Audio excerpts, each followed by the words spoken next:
بدشگونی کس کو کہا جاتا ہے؟ کسی شخص کو، کسی جانور کو، کسی چیز کو، کسی جگہ کو، کسی وقت کو منحوس خیال کرنا، اس کو بدشگونی کہتے ہیں۔ ہمارے یہاں بعض لوگوں کو منحوس سمجھا جاتا ہے، بعض لوگ بعض جانوروں کو منحوس قرار دے دیتے ہیں، بعض لوگ بعض اوقات کو، مہینوں کو منحوس قرار دے دیتے ہیں، اسی طرح بعض لوگ اور مختلف چیزوں کو منحوس اپنے ذہن کے اندر ان کو قرار دے دیتے ہیں۔ جبکہ اسلام کا نقطہ نظر یہ ہے، اسلامی تعلیمات یہ ہیں کہ اللہ نے کسی چیز کو بھی منحوس پیدا نہیں کیا، اللہ نے کسی چیز کو منحوس پیدا نہیں کیا، یہ بات یاد رکھیں۔ میرے حضور علیہ الصلوۃ والسلام کی ایک حدیث ہے، اس کے اندر حضور نے 4 چیزوں کا تو واضح ذکر فرمایا جو عام طور پر اس وقت زمانہ جاہلیت کے اندر عرب کے لوگوں میں پائی جاتی تھی، حضور نے ان کی نفی فرمائی ہے۔ بخاری اور مسلم کی متفق علیہ حدیث ہے، حضرت ابو ہریرہ رضی اللہ تعالی عنہ اس حدیث کے راوی ہیں۔ آپ روایت کرتے ہیں کہ نبی کریم صلی اللہ علیہ وسلم نے ارشاد فرمایا، لا ادوا، کوئی بیماری متعدی نہیں ہے۔ بیماری کا متعدی ہونا کیا ہے؟ یعنی ایسا نہیں ہے کہ میں بیمار ہوا ہوں یا مجھے کوئی مرض لاحق ہوا ہے، مجھے کوئی بیماری لگی ہے تو مجھ سے اڑ کے کسی اور کو جا کے لگ گئی۔ بیماری متعدی نہیں ہوتی، یہ بات یاد رکھیں۔ اس حدیث کو بیان کرتے ہوئے کریم آقا صلی اللہ علیہ وسلم نے جب ارشاد فرمایا کہ بیماری متعدی نہیں ہوتی، تو ایک صحابی نے عرض کی، آقا میرے پاس اونٹوں کا ریوڑ تھا، تو ایک اونٹ اس میں سے خارشی میں لے کر آیا اور اس کو ریوڑ کے اندر رکھا تو اس سے باقی سارے اونٹ خارشی ہو گئے۔ یا رسول اللہ، آپ فرما رہے ہیں کہ بیماری متعدی نہیں ہوتی، ہمارا اس پر ایمان ہے، لیکن اس ایک خارشی اونٹ کی وجہ سے باقی سارے اونٹ خارشی ہو گئے، اب اس اونٹ کی وجہ سے بیماری دوسروں کو تو لگ گئی۔ تو میرے کریم آقا صلی اللہ علیہ وسلم نے ارشاد فرمایا، اچھا اس اونٹ کی وجہ سے سارے اونٹوں کو خارش لگ گئی، تو صحابی یہ تو بتاؤ اس پہلے اونٹ کو خارش کس نے لگائی ہے؟ عرض کی، یا رسول اللہ اس کو تو اللہ نے لگائی ہے۔ تو فرمایا بس یہ یقین رکھو، باقی اونٹ بھی جو خارش زدہ ہوئے ہیں نا، ان کو خارش اللہ نے لگائی ہے۔ دوسری چیز میرے حضور نے حدیث کے اندر ارشاد فرمائی، ولا تیارہ، منحوس ہونا یہ کچھ بھی نہیں ہے، کوئی انسان منحوس نہیں، کوئی جانور منحوس نہیں، یہ بات یاد رکھیں، کوئی وقت منحوس نہیں۔ ہمارے گھروں کے اندر یہ بہت ساری ایسی چیزیں پائی جاتی ہیں کہ جن کا تعلق بدشگونی کے ساتھ ہے، لیکن ہمیں پتہ نہیں ہوتا۔ یہ نسل در نسل باتیں ہمارے خاندانوں کے اندر چلی آئیں اور ہم نے اسی طرح ان کو لے لیا اور پرکھا نہیں کہ اسلامی تعلیمات اس کے متعلق کیا ہیں۔ اگر رات کو ہمارے چھت پہ بلیاں روئیں تو لوگ کہتے ہیں یہ جی ہمارے گھر میں کوئی نقصان ہونے والا ہے، اور لوگ یہ تصور جما کر بیٹھے ہوئے ہیں کہ بلیاں چھت پر روئیں تو نقصان ہوتا ہے گھر کے اندر، یہ بدشگونی لی جاتی ہے۔ اسی طرح اگر دروازے پر رات کو کتے بھونکیں تو یہ بھی بدشگونی لی جاتی ہے۔ خالی گھروں کے اندر کینچی چلائیں تو لوگ کہتے ہیں یہ بھی جھگڑے اور فساد کا ذریعہ ہے۔ یہ عمومی طور پر عورتوں کے اندر بات پائی جاتی ہے، وہ خالی کینچی نہیں چلانے دیتی، یہ ہمارے گھروں کے اندر آپ نے دیکھا ہوگا، بدشگونی لی جاتی ہے۔ چھوٹا بچہ جو شیر خوار ہوتا ہے، دودھ پیتا ہوا، اس کے سر پہ کنگھی نہیں کی جاتی، کیوں؟ کہتے ہیں اگر شیر خوار بچے کے سر پر کنگھی کریں گے تو دانت جو ہے وہ ٹیڑھے نکلیں گے، یہ بدشگونی لی جاتی ہے۔ اللہ اکبر۔ چھوٹے بچے کے اوپر سے اگر کوئی شخص ٹانگ گزار دے یا چھوٹا بچہ کسی کی ٹانگ کے نیچے سے گزر جائے تو یہ تصور پایا جاتا ہے اس کا قد چھوٹا رہ جائے گا، یہ بدشگونی لی جاتی ہے۔ سوئے ہوئے بچے کے اوپر سے کوئی گزر جائے تو کہتے ہیں یہ اس کا قد چھوٹا رہ جائے گا، یہ بدشگونی لی جاتی ہے۔ سورج گرہن لگا ہو، حاملہ عورت کو چاقو کے ساتھ یا چھری کے ساتھ کوئی چیز نہیں کاٹنے دی جاتی، کہتے ہیں اگر کوئی حاملہ عورت حمل کے دوران سورج گرہن لگا ہو، چھری کے ساتھ کوئی چیز کاٹے گی تو جو پیٹ میں بچہ ہے نا، جب وہ پیدا ہوگا نا، یا تو اس کا ہونٹ کٹا ہوا ہوگا یا ہاتھ یا پاؤں کٹا یا چرا ہوا ہوگا، یہ بدشگونی لی جاتی ہے۔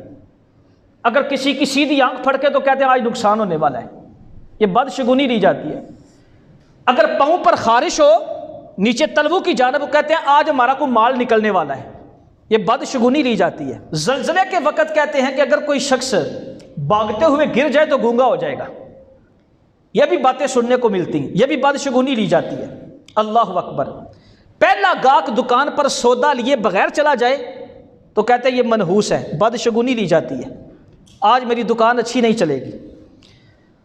دلہن گھر کے اندر آئے اور اس کے آتے ہی کچھ دنوں کے بعد گھر کے اندر کوئی فوتگی ہو جائے یا نقصان ہو جائے تو کہتے ہیں یہ منحوس آ گئی ہے، بدشگونی لی جاتی ہے۔ جوتے پر جوتا آ جائے تو اس سے بھی لوگ بدشگونی لیتے ہیں۔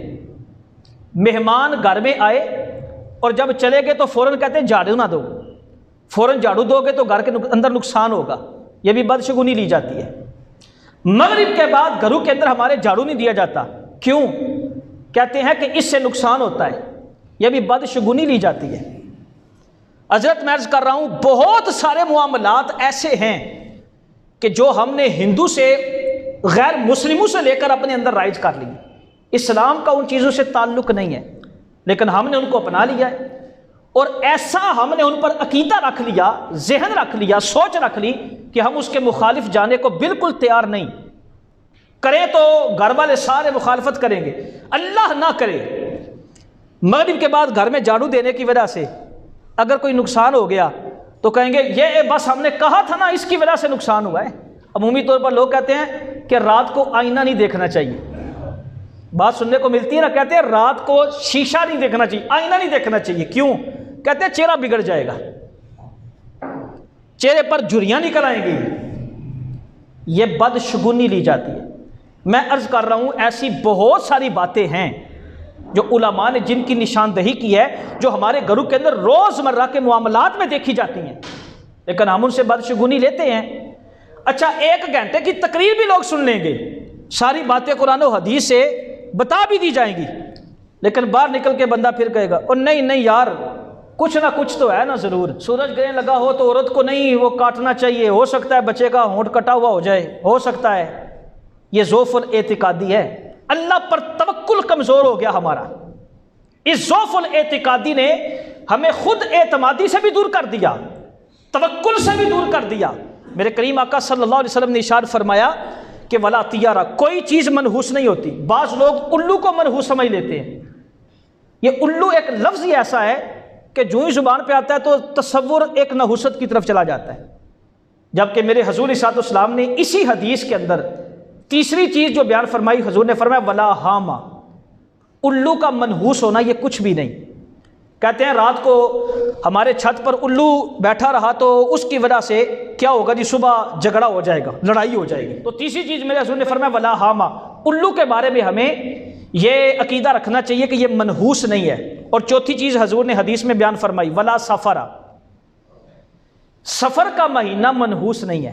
یہ عرب کے لوگ اپنے ذہن کے اندر رکھتے تھے کہ سفر کا مہینہ منحوس مہینہ ہے، اس کے اندر بلائیں اور آفتیں نازل ہوتی ہیں، اور مسلمانوں نے بھی وہ عقیدہ آج رکھا ہوا ہے، سفر میں شادی نہیں کرنی، شادی کر لی تو کہتے ہیں جی باتیں بنائی ہیں اپنی طرف سے، شادی کر لیا تو اولاد ہی نہیں ہوگی، اولاد ہو گیا تو نیک ہی نہیں ہوگی۔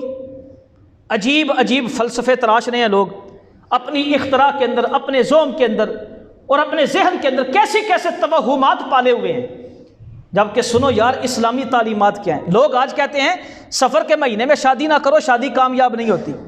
میرے کریم آقا صلی اللہ علیہ وسلم نے اپنی لخت جگر نور نظر خاتون جنت سیدہ طیبہ طاہرہ حضرت فاطمہ الزہرا سلام اللہ علیہا کا نکاح حضرت مولا علی کے ساتھ اسی سفر کے مہینے میں فرمایا تھا۔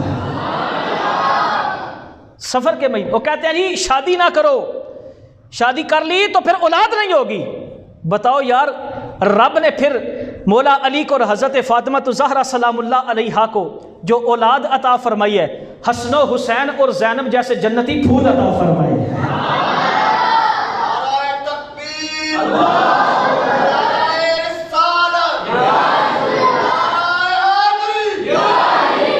اور کہتے ہیں جی اولاد ہو گئی تو پھر نیک نہیں ہوگی۔ یار بتاؤ، حضرت امام حسین سے بڑھ کر بھی کوئی نیک ہے؟ حضرت امام حسن مجتبیٰ سے بھی بڑھ کر کوئی نیک ہے؟ حضرت زینب سے بڑھ کر بھی کوئی عورت با پردہ ہے؟ یہ نیک بھی تو ہے نا۔ یہ ایک تصور پال لیا کہ سفر کے مہینے کے اندر شادی نہیں کرنی، کامیاب نہیں ہوگی، کامیاب ہوگی تو اولاد نہیں ہوگی، اولاد ہوگی تو نیک نہیں ہوگی، یہ ساری باتیں غلط ثابت ہو گئی۔ اور پھر دیکھو سفر کے اندر اللہ تعالیٰ نے مسلمانوں پر کتنا فضل کیا ہے، اللہ اکبر۔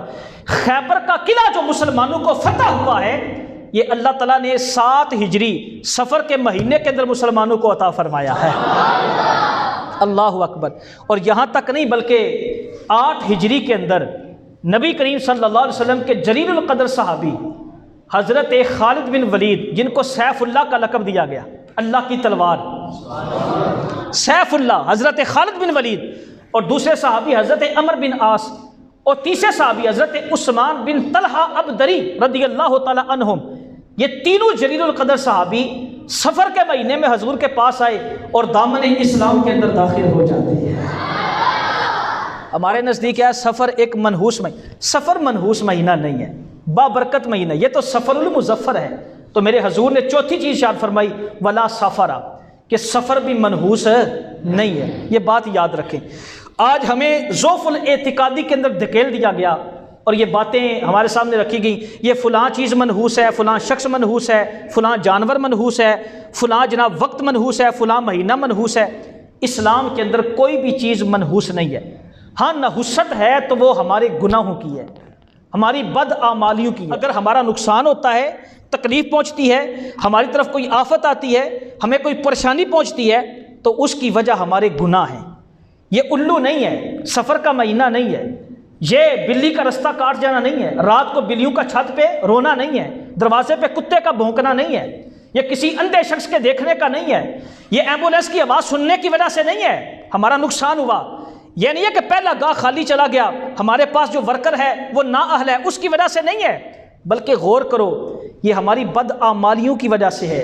ہم سے کوئی گناہ ایسے سرزد ہو گئے ہیں جس کی وجہ سے ہمارا نقصان ہو رہا ہے، ہمیں پریشانیاں پہنچ رہی ہیں۔